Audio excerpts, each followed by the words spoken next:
Dans la série Mon Algérie à moi, j'accueille ce matin une personne qui nourrit des liens très forts avec l'Algérie. Il est auteur avec son confrère Michel Canesi, entre autres d'Algérie sans Mozart et de Villa Taylor. Et il nous livre plus récemment Une ultime preuve d'amour, roman presque autobiographique. Bonjour, docteur Ahmani. Alors, Bonjour, comment allez-vous? ça va, tout va bien. Oui, je disais. Ravi d'être avec vous. Oh, c'est gentil, merci beaucoup. C'est pas le médecin que je reçois aujourd'hui, mais quoique on mettra l'accent aujourd'hui ce matin sur l'écrivain. Je disais médecin-écrivain ou écrivain-médecin? Vous aviez cette vocation d'écriture avant même de devenir Ah oui, médecin? tout petit, quand j'ai su écrire, j'ai commencé à écrire des petits poèmes, des choses qui me venaient par la tête et que je mettais sur le papier. Ouais. Mais dès l'âge de 6 ans, j'ai commencé à écrire. Mais enfin, la véritable écriture n'a commencé que bien plus tard avec notre premier roman qui s'appelle Le syndrome de Lazare et qui a été d'ailleurs mis en Adapté. scène par André Téchiné. C'était un roman sur la période du sida, l'émergence du sida à Paris notamment. Et Michel est dermatologue et moi j'étais réanimateur à l'époque et on voyait des malades aux deux bouts de la chaîne. Lui, il voyait des jeunes gens qui entraient dans la maladie et puis moi je les voyais au sortir de la maladie, c'est-à-dire au moment où il mourait. Oui. Tout cela a été très difficile, une période extrêmement difficile et on a voulu en faire un roman. Vous avez une écriture très cinématographique malgré tout, hein, donc je ne suis pas surprise que le syndrome de Lazare ait été adapté au cinéma. J'imagine qu'il y a d'autres projets dans ce sens. Ben écoutez, Alexandre Arcadi avait émis le souhait de mettre en scène Alger sans Mozart, mais il n'a pas trouvé les financements. Et il m'avait dit cette très jolie phrase, il m'avait dit, si j'avais lu Alger sans Mozart avant ce que le jour doit à la nuit, c'est Alger sans Mozart que j'aurais mis en scène. En évoquant entre autres vos différents romans, on parle il y a quand même une partie autobiographique dans ce que vous évoquez. On dit qu'on parle jamais mieux que des choses qu'on connaît. Vous êtes vous-même natif d'Alger. Bien sûr, oui, oui. Il y a une part autobiographique, mais elle est assez limitée, puisque ce que je mets en scène, ce sont les autres, et ce n'est pas moi que je mets en scène. Par exemple, dans Alger sans Mozart, c'est ma tante que je mets en scène, qui avait une personnalité extrêmement forte. Et alors, elle n'était pas pied noir, mais bon, je l'ai transformée en pied noir parce que, vous savez, une certaine frange de la population avant l'indépendance, avait un mode de vie proche de celui des pieds noirs. Et elle faisait partie de cette frange d'Algériens qui avait ce mode de vie-là. Le résumé d'Alger sans Mozart, c'est une mosaïque qui met en lumière 60 ans de schizophrénie, la schizophrénie de deux pays qui refusent d'admettre leur lien irrémédiable. C'est ce qu'on retrouve également dans Ultime preuve d'amour, dont je ne livrerai pas le contenu, puisque l'idée, c'est effectivement d'évoquer aujourd'hui votre Algérie, mais de l'Algérie qui est prégnante, qui est présente dans votre vie au quotidien. Ultime preuve d'amour qui se passe entre la France et l'Algérie, entre un personnage français pied noir et une Algérienne. Est-ce qu'on pourrait dire de manière un peu peut-être hâtive que c'est un peu l'histoire d'amour qui se passe entre la France et l'Algérie depuis plusieurs siècles?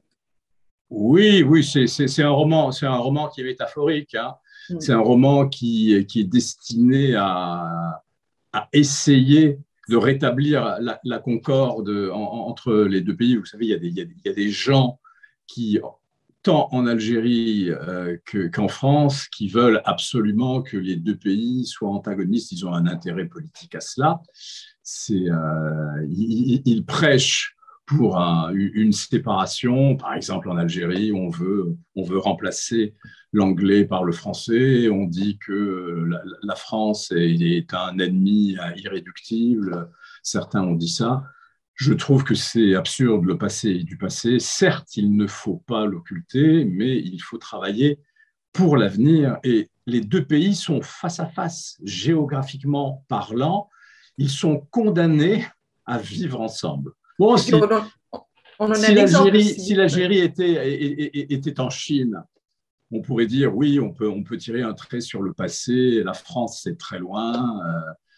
si l'Algérie était à la place du Vietnam, mais ça n'est pas le cas. Et en plus, les liens humains sont très forts, puisqu'il y a une très forte communauté algérienne qui vit en France. Et ce qu'on ne sait pas, il y a beaucoup de gens, de Français, qui sont restés en Algérie, qui ont pris des noms algériens, qui ont pris des prénoms musulmans.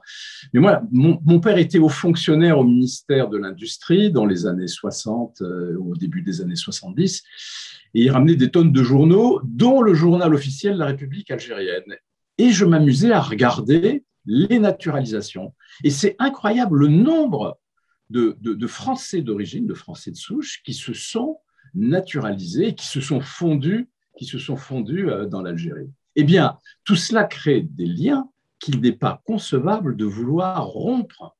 Il faut que chacun reconnaisse sa part dans les tragédies qu'a connues l'Algérie précoloniale et l'Algérie post-coloniale, bien sûr. Aller enfin vers des relations d'apaisement. Oui, aller vers des relations d'apaisement, que l'on reconnaisse que le colonialisme a été un viol, que la France reconnaisse que ça a été terrible pour l'Algérie.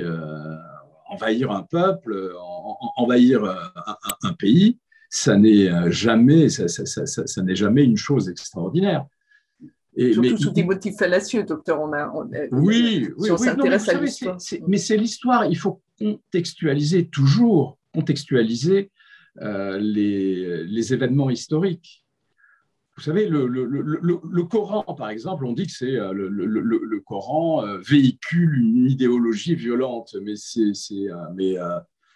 le judaïsme, le christianisme véhiculent tous des idéologies violentes. C'était des religions qui voulaient s'imposer et qui ont utilisé tous les moyens pour s'imposer, dont la violence.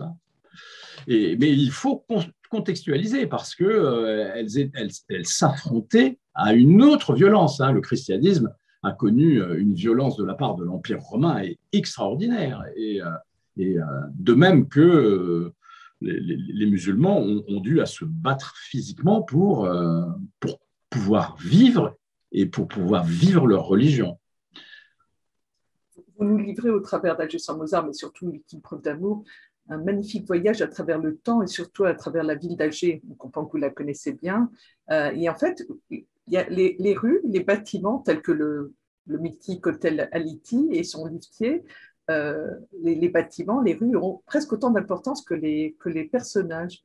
Oui, Alger est un personnage à part entière. Alger, c'est ma ville de naissance, c'est une ville que j'adore parce que j'y ai vécu des bonheurs, des malheurs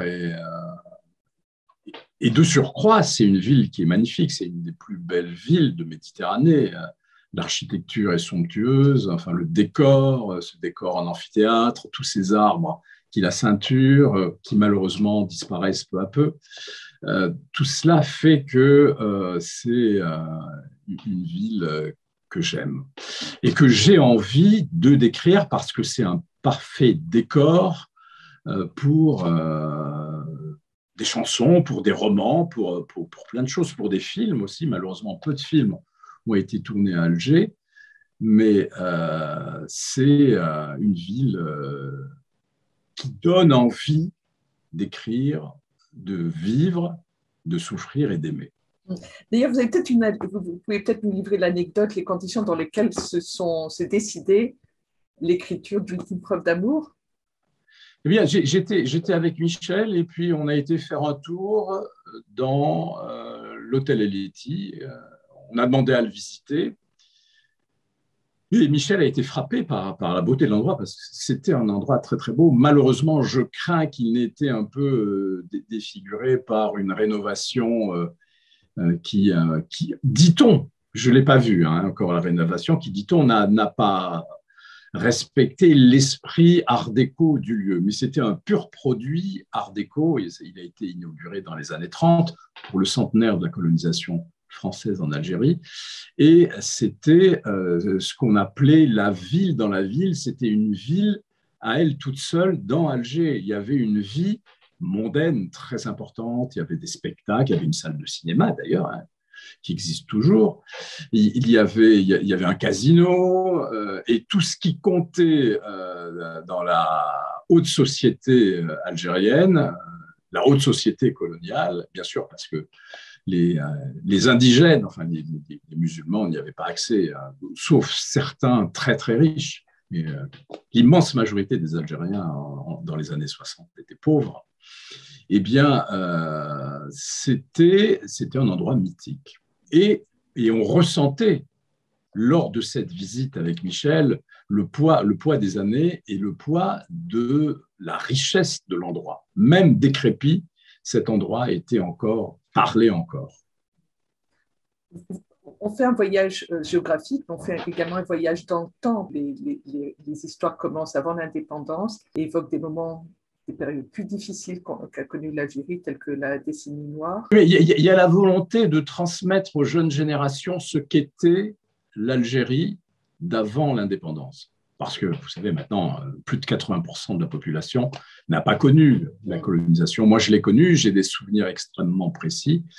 Et alors, certains, vous savez, certains idéalisent cette période. Vous savez, les vieilles femmes de ma famille disaient « Waqt França » du temps de la France, en disant… Avec une certaine nostalgie. Avec une certaine nostalgie. Moi, j'écris sans nostalgie. J'ai la nostalgie, comme tout le monde, de mon enfance. Mais je n'ai pas la nostalgie de cette période qui était extrêmement dure. Ça a été très dur pour les Algériens. Vous savez, on était dans les dernières années de la colonisation, du temps de l'OAS, les Algériens, s'ils rentraient en ville européenne, se faisaient descendre. Hein. Ça a été, on vivait avec la peur. Nous avons été obligés, mon père, mes sœurs, ma mère et moi, de fuir Alger en 61, en 62, hein, juste au moment du cessez-le-feu, parce que nous étions menacés. Nous habitions dans un immeuble où il n'y avait que des Français. Et mon père était directeur d'école à la Bouzaréa et il a été menacé. Et donc, nous sommes partis quasiment au lendemain de l'assassinat d'un certain nombre d'inspecteurs de l'enseignement. Hein. Oui, vous faites référence à l'assassinat de Château-Royal le 15 mars 62, effectivement. Voilà, donc on est parti à ce moment-là. L'Algérie, on ne peut pas occulter son histoire. Certains voudraient occulter son histoire chrétienne, par exemple. Moi, je me souviens, un jour, j'étais avec un conseiller culturel algérien. Je l'ai rencontré chez mon beau-frère, conseiller culturel algérien dans un pays européen, et je parlais de la chrétienté de l'Algérie avant l'invasion arabe, et me dit, mais ça n'existe pas, il n'y avait pas de chrétiens en Algérie, vous racontez des histoires. Les gens refusent l'histoire. Or, si on refuse son histoire, on refuse son identité. Notre identité, elle est, comme je le dis aux Français, hein, votre identité, elle est islamo-judéo-chrétienne. L'apport de l'islam dans la civilisation européenne est très important. De même que l'apport de la chrétienté dans la civilisation musulmane est énorme.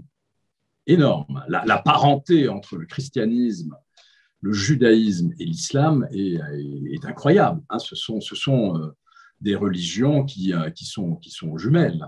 Vous faites avec Michel Canesi un constat de dégradation des deux côtés de la Méditerranée, en France et en Algérie, dégradation physique des personnages, des immeubles, et on a l'impression, en tout cas on constate que vraisemblablement l'Algérie est partie un peu plus rapidement en décrépitude. À quoi est-ce qu'il faut l'associer? C'est un regard acéré, c'est un constat, Non, mais c'est juste un constat. Il faut se replonger dans l'histoire. 62. En quelques semaines, des centaines de milliers de pieds noirs partent. Je retrouve Alger dans Vous avez une dizaine d'années, hein. Vous avez 10 ans, 62. Oui, j'avais 10 ans. On retrouve Alger je retrouve Alger dans la première quinzaine de juillet, puisque les fêtes de l'indépendance, je les ai vécues à Constantine. Et Alger était une ville vide. Il n'y avait personne. Enfin, l'endroit où nous habitions, c'était une ville, la ville européenne d'Alger, était vide, il n'y avait personne. Et progressivement, des gens venus de l'intérieur ont investi les immeubles haussmanniens de la rue Michelet, de la rue d'Isly. Mais toutes ces personnes n'avaient pas de moyens. Ils étaient très pauvres. C'était des gens du bled qui n'avaient pas d'argent. Et donc, ces immeubles qui étaient occupés par des gens qui avaient beaucoup de moyens, par les pieds noirs, qui avaient de l'argent pour entretenir, et bien, du jour au lendemain, plus personne ne les a entretenus. Et c'est pour ça que très rapidement, la ville s'est dégradée. En 20 ans, la ville s'est dégradée. Mais il y a un mouvement inverse. Ces quelques dernières années, il y a un mouvement de réhabilitation des immeubles du centre-ville d'Alger et d'Oran aussi. Et donc, cette décrépitude, il y a un frein qui a été mis à cette décrépitude. Mais il faut, pour la comprendre, les lieux vieillissent, comme les êtres humains, les immeubles vieillissent. Mais ça vieillit plus ou moins vite si on les entretient. Si vous mettez sur votre peau des crèmes anti-âge, eh bien, elle va vieillir moins vite. Mais si vous n'en mettez pas, les rides vont se creuser. Et c'est pareil pour les immeubles. Oui, c'est un peu le léger décalage entre l'Orient et l'Occident, j'allais dire entre le Nord et le Sud. Parce que le Nord est extrêmement riche. On vous impose en France, notamment à Paris, de ravaler les façades tous les 10 ans, ce qui n'est pas fait en Algérie. Et les gens n'ont pas les moyens d'entretenir comme il le faudrait leurs immeubles. Alors, je pensais à ce fameux liftier de l'hôtel Aletti, Mohamed, qui a vieilli, qui a le même âge que le protagoniste Pierre Pied-Noir. Ils ont le même âge, mais vraisemblablement, effectivement, dans le regard de Pierre, Mohamed est méconnaissable puisqu'il aurait vieilli plus rapidement que lui-même. Ouais. Vous savez, oui, on vieillit quand on fait du sport, quand on a une vie saine, quand on ne fume pas, eh bien, on vieillit moins vite quand on préserve sa peau du soleil. Mais quand on est liftier, quand on doit faire 1h30 de transport tous les jours, quand on ne gagne pas beaucoup d'argent, qu'on se serre la ceinture, qu'on ne peut pas manger à sa faim tous les jours, eh bien forcément, ça a des répercussions sur l'aspect physique. Oui. Et qu'on est touché dans sa chair, rattrapé par la décennie noire, parce que le fameux Mohamed Liftier qu'on évoque, effectivement, perd son épouse, victime des islamistes. Victime de la folie islamiste. Oui, Mohamed, c'est le représentant de l'Algérie des humbles. Inès, c'est la représentante de l'Algérie des apparatchiks, de l'Algérie dont j'ai fait partie, parce que moi, je n'ai jamais souffert de la faim, je n'ai jamais connu la pauvreté, sans être riche. Mais Inès, comme moi, avons eu une vie privilégiée. Mais la grande majorité des Algériens n'a pas eu la vie que j'ai eue, je le reconnais tout à fait. Et c'est le peuple qui a souffert de la décennie noire, qui a beaucoup souffert de la décennie noire, parce qu'il était sans protection. Nous avions la protection de l'argent. Beaucoup de gens sont partis parce qu'ils avaient des métiers qui leur permettaient d'émigrer, mais Mohamed, le pauvre, il n'avait rien. Il n'avait que son métier de liftier. Et quand vous atteignez 50 ans ou 60 ans, l'Europe, l'Amérique ne veut plus de vous. Vous faites une part belle aussi à la femme algérienne. Vous ramenez la femme algérienne à sa juste place. La femme algérienne, c'est elle qui a été le rempart contre l'intégrisme. Elle s'est battue au prix de sa vie. Vous savez, toutes ces jeunes filles qui ont refusé de porter le voile pendant la décennie noire et qui l'ont payé de leur vie, eh bien, elles se sont dressées comme au moment de l'indépendance, comme avant l'indépendance. Elles se sont dressées contre l'oppression coloniale contre la misère imposée par l'ordre colonial, et elles se sont dressées contre l'islamisme. Et la femme algérienne, vous savez, on reconnaît une Algérienne parmi toutes les femmes. Vous mettez 50 femmes de nationalités différentes, les femmes algériennes font la différence dans la mesure où elles sont très toniques, vindicatives, elles ont du caractère, elles ne se laissent pas marcher sur les pieds. Et c'est ça. En train de parler de moi, là. Non, je parle de la femme algérienne en général. Non, je parle de la femme algérienne en général. La femme algérienne, c'est grâce à la femme algérienne si l'Algérie est ce qu'elle est, clairement. Docteur Rahmani, sur la conclusion de l'ultime preuve d'amour, même si on ne va pas livrer les détails, la conclusion, ce serait un petit peu que nul n'échappe à son destin, que des pays intrinsèquement liés comme la France et l'Algérie sont destinés à rester des pays frères, des pays cousins, des pays… Les deux pays sont condamnés à s'entendre. Ça n'est pas possible que des voix en Algérie continuent à s'élever en disant que la France est un ennemi irréductible de l'Algérie. Ça n'est pas vrai. Beaucoup de Français voient l'Algérie avec beaucoup d'amitié, beaucoup de tendresse, et il ne faut pas généraliser. Oui, la France a commis des crimes, clairement. Il faut qu'elle le reconnaisse, mais elle commence à le reconnaître. Le président Macron, quand il est venu en Algérie, a fait des déclarations qui vont dans ce sens. Et il ne faut pas être dans la surenchère perpétuelle. Ça suffit, le passé, il faut l'accepter tel qu'il est. La colonisation, on est obligé de l'accepter. C'est un fait historique. On ne va pas revenir dessus. Et comme je le dis souvent, il y a eu des tels brassages de populations induits par la colonisation que vous et moi ne serions pas là s'il n'y avait pas eu la colonisation. Vos arrière-grands-parents ne se seraient pas connus s'il n'y avait pas eu les brassages de population induits par la colonisation française. Donc, on est les enfants de la colonisation, qu'on le veuille ou non. Et ce fait-là, il faut l'accepter. 2-3 dernières questions, si vous m'autorisez. Non, mais allez-y. Vous êtes sur l'écriture d'un livre actuellement. Quels sont vos projets pour ces vacances d'été? Écoutez, oui, je suis sur un livre toujours qui a trait à l'amitié franco-algérienne, au rapport franco-algérien. C'est l'histoire de deux femmes, une du Nord, une du Sud, qui se rencontrent, une Algérienne et une femme originaire du Jura, qui se rencontrent et qui se lient d'amitié. Et tout semblerait opposer ces femmes, parce que l'Algérienne a été prise dans le tourbillon du post-indépendance, par la ritualisation de la société, l'emprise très importante de l'islam.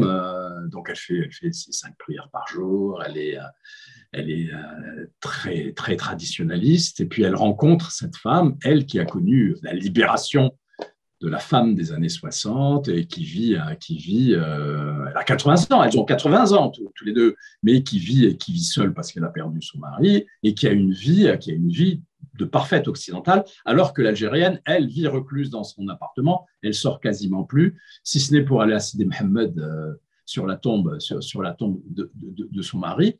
Et elle, à l'occasion d'un événement que je ne décrirai pas, elles se rencontrent en France, elles s'apprécient, elles se rendent compte à quel point leur vie a été identique. Leurs maris ont été mobilisés pendant la Deuxième Guerre mondiale, elles se sont retrouvées chez leurs beaux-parents et elles ont été exploitées, elles ont été transformées par leur belle-mère en boniches, en femmes de ménage.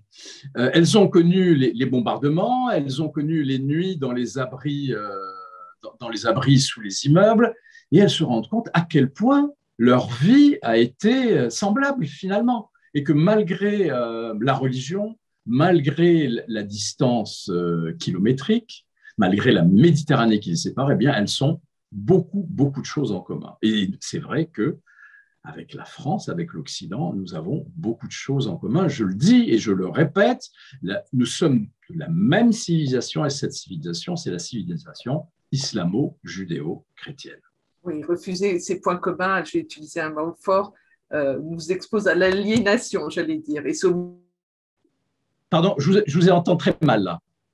Non, je vous entends plus. Ah bon? Moi, je vous entends, docteur. Voilà. Oui, je disais, là, c'est au médecin que je m'adresse, refuser ces points communs nous pousserait à la schizophrénie ou à l'aliénation, sans vouloir faire de diagnostic médical. Non, mais je vous dis, dire que des hommes politiques algériens disent le français, on n'en a pas besoin. Et Kateb Yassine, bon, je ne vais pas répéter sa phrase, hein. Vous savez ce qu'a dit Kateb Yassine, hein. Le français, c'est un butin de guerre. C'est vraiment un élément très important, constitutif, très important de l'Algérie, le français, malgré tout. Bah, moi, j'entends les jeunes Algériens, mes neveux, parler, mais c'est tragique, parce que dans l'arabe algérien, il y a un mot sur deux qui vient du français. C'est incroyable. Et donc, refuser cet héritage, c'est une richesse. Hein. C'est parce que c'est l'accès à une autre, une langue. Ça vous permet d'accéder aux livres, ça vous permet d'accéder à la pensée profonde d'un peuple, et ça permet de rapprocher. Quand vous parlez la langue d'un pays, vous êtes plus proche de lui que si vous ne la parliez pas. Donc, franchement, ce butin de guerre, il faut le conserver. Il faut absolument le conserver. L'anglais, enfin, vous imaginez, on veut changer le français par l'anglais à l'université. Mais quel intérêt? Quel intérêt, hein? C'est-à-dire que on nous accuse souvent d'être des analphabètes trilingues. Vous savez, hein, c'est une insulte qui revenait souvent du temps où j'étais en Algérie. Et bien là, on veut nous transformer en analphabètes quadrilingues. Ça n'est pas sérieux. Ouais. Non, ça n'est pas sérieux. Ça n'est pas sérieux. Peut-être une dernière question. L'Algérie vous manque? Alger vous manque? Oui, bien sûr, ça fait plus d'un an et demi que je n'ai pas pu retourner en Algérie à cause de la crise sanitaire. Et franchement, j'aimerais bien pouvoir y retourner rapidement, parce que pour moi, c'est non seulement retourner dans le pays de mes ancêtres, mais retourner dans cette ville que je connais comme ma poche, que j'aime viscéralement, et c'est aussi une source d'inspiration, parce que quand je vais à Alger, les souvenirs reviennent. À chaque coin de rue, il y a un souvenir. Chaque bougainvillé me rappelle des événements, c'est les fleurs, le palais du peuple, vous savez, la montée qui va vers le Saint-Georges, c'est un enchantement. Moi, je ne me lasse pas d'aller à pied au Saint-Georges et de voir la beauté de la ville. Et ça me manque beaucoup. Vous avez évoqué un endroit magique pour moi qui connaît un petit peu Alger, le parc de Galan. Moi, j'y ai traîné mes guêtres quand j'étais petite. Et puis, il a été réhabilité, rouvert récemment. Oui, je l'ai vu, je l'ai revu. Oui, il a été bien, il a été bien réhabilité. Et moi, je me souviens, il y avait dans le temps, c'était il y a très longtemps, il y avait un perroquet. Il y avait un perroquet dans une cage. Et puis, je tirais ma mère par la manche pour aller le voir. Et il parlait, ce perroquet, il racontait des choses. Il parlait français? Oui. Il était. Non, mais le parc de Galan était en pleine ville européenne. Hein. Vous savez, les quartiers musulmans d'Alger, c'était la Casbah, c'était Bellecour, il y avait la cité Mahiddin, mais sinon, rue Michelet, rue d'Isly, rue de Bussy, le Télémli, il n'y avait que des Français. Il y avait très peu d'Algériens. Promis, docteur, dernière question. Vous suivez, j'imagine, de manière quotidienne la situation en Algérie? Oui, bien sûr. Oui, bien sûr. Je suis quotidiennement en relation avec l'Algérie. J'ai des amis, j'ai mes sœurs qui y vivent. Donc, oui, je la suis quotidiennement. Vous savez, la crise sanitaire a été terrible, mais pas seulement pour l'Algérie, mais pour les 3 pays du Maghreb. Pour avoir été récemment au Maroc, je suis allé à Marrakech et la ville était vide, absolument vide. Personne, pas un touriste. Alors, l'Algérie est moins liée au tourisme que le Maroc ou la Tunisie, néanmoins, la facture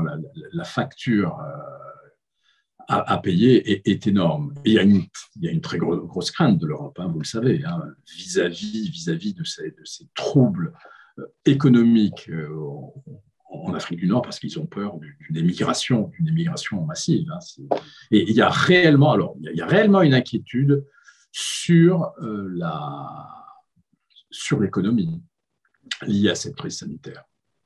Enfin, l'Algérie en a connu d'autres, vous savez, elle en a connu d'autres. Et moi, j'ai foi en mon pays. Hein. Moi, je pense qu'on va s'en sortir, mais il faut prendre les bonnes décisions et faire en sorte que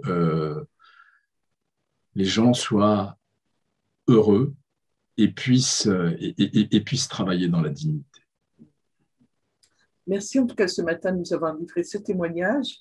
On est sorti un petit peu des sentiers conventionnels parce que c'est vrai que le prétexte était de parler entre autres d'Alger sans Mozart et puis d'autres livres que vous avez commis avec votre confrère Michel Canesi, mais Ultime preuve d'amour, vraiment, lisez-le parce que moi j'ai voyagé dans le temps, j'ai voyagé alors que les frontières sont fermées, je suis allée me promener dans Alger et puis on apprend.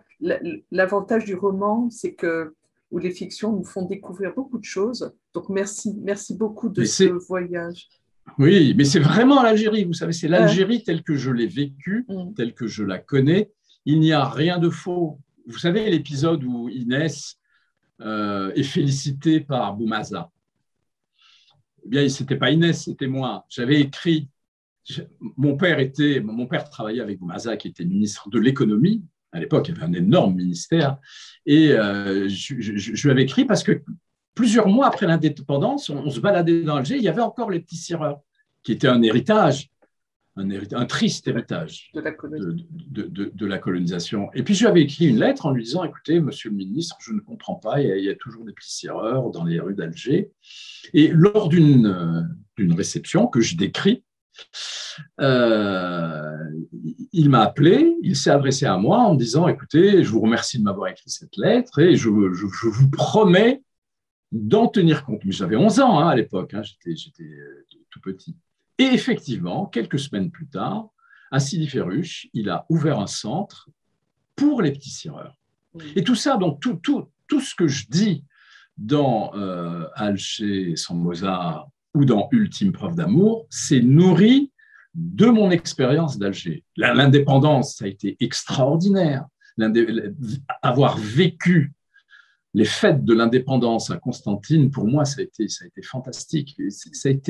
J'ai retrouvé un peu l'atmosphère des fêtes de l'indépendance à Constantine en 62, dans le Hirak, parce que j'ai assisté à plusieurs manifestations du Hirak avant la crise sanitaire, et il y avait cette même verve, cette même non-violence, cette même ferveur et nous étions tous frères. Vraiment, il y avait aucune différence entre nous. La politique n'avait pas encore envahi l'Algérie. Enfin, les luttes politiciennes et les luttes pour le pouvoir, il y avait juste la joie pure. Et je vous assure, quand j'y pense encore, j'ai des frissons parce que tellement c'était beau. Et je veux bien croire, rappeler aussi qu'Alger a rayonné fin des années 60 en tant que capitale du tiers-monde et qu'on y croisait les Black Panthers et autres. Moi, vous savez, j'étais guide au Festival panafricain. Vous savez, en 69, il y a eu le Festival panafricain qui a été un événement, mais vraiment extraordinaire. Parce qu'Alger, je n'avais jamais vu Alger comme ça. Alger s'était mise à vivre comme jamais elle n'avait vécu. Vous savez, avant l'indépendance, il y avait le couvre-feu à 23 heures. Hein.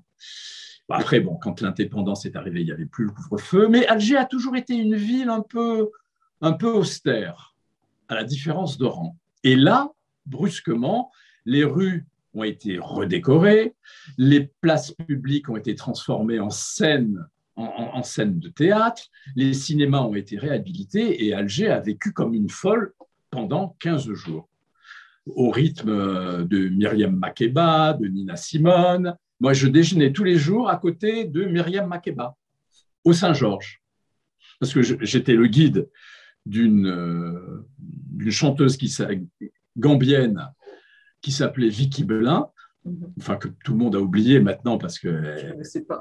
non, mais tout le monde l'a oublié. C'était pas une grande chanteuse, donc j'étais son guide. Et à côté de nous, il y avait Myriam Makeba et son mari qui était le chef des Black Panthers, Carmichael. Et je me souviens, Vicky Blin, Myriam Makeba venait d'avoir un fils. Il était tout petit, il avait quelques mois. Et Vicky Blin me dit, mais c'est drôle, il est tout blanc cet enfant. Et c'est vrai qu'il était très clair de peau. Mais vous savez, quand les enfants de couleur naissent, ils sont moins, parce qu'ils n'ont pas connu le soleil, donc ils sont moins colorés qu'ils ne seront plus tard. Et elle était tout à fait étonnée. Et je me souviens tout à fait d'une interview de Vicky Blin à la RTA. Je me souviens, c'était Leïla Boutaleb. Je ne sais pas si vous avez connu Leïla Boutaleb, c'était une amie, avait interviewé Vicky Blin et Vicky Blin lui avait dit, elle l'avait interviewé sur Myriam Makeba, et Vicky Blin lui a dit, oui, Myriam Makeba, c'est la maman de la chanson africaine. Et en sortant de l'interview, Leïla Boutaleb était furieuse et me dit, la maman de la chanson africaine, c'est la grande dame de la chanson africaine. Mais qu'est-ce qu'elle est, celle-là, pour dire que Myriam Makeba est une mémère. Voilà. N'oublions pas d'où nous venons pour avancer, pour aller de l'avant. Ça participe aussi à la construction et à l'assurance de nos jeunes générations qui sont un peu perdues. Bien sûr, n'oublions pas la richesse de notre pays, la richesse historique.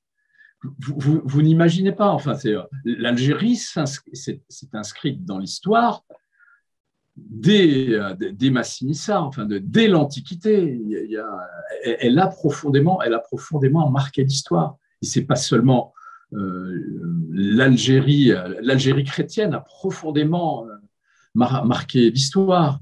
La chrétienté, le cœur de la chrétienté battait à Hippone, avec Saint-Augustin. Ça a été un des grands-pères de l'Église. Et la foi chrétienne a été très présente. Il suffit d'aller dans les musées, il suffit de visiter les villes romaines d'Algérie pour se rendre compte à quel point nous sommes ancrés dans l'histoire et que notre identité ne se résume pas à 2-3 mots, mais à beaucoup plus.